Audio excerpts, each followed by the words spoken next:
బాలికల అదృశ్యం కేసులను ఛేదించేందుకు రాష్ట్ర పోలీస్ శాఖ చేపట్టిన ఆపరేషన్ ట్రేస్ చక్కటి ఫలితాలిస్తోంది.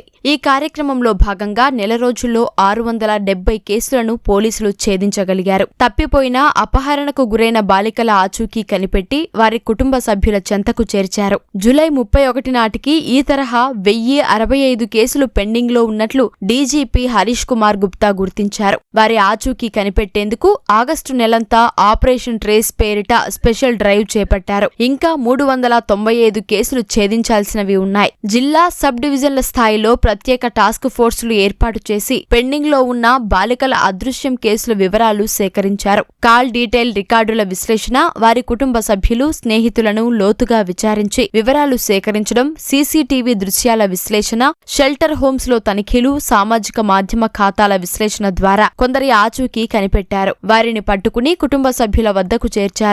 ఆచూకీ లభ్యమైన బాలికల్లో 80% మంది 14 నుంచి 18 ఏళ్ల మధ్యవారే ఉన్నారు. అసాంఘిక శక్తుల బారిన పడకుండా వీరిని పోలీసులు కాపాడగలిగారు. బాలికల అదృశ్యం కేసుల ఛేదనలో పార్వతీపురం మన్యం 100%, పల్నాడు 89%, అనకాపల్లి, నంద్యాల జిల్లాలు 82%తో ముందు వరుసలో నిలిచాయి.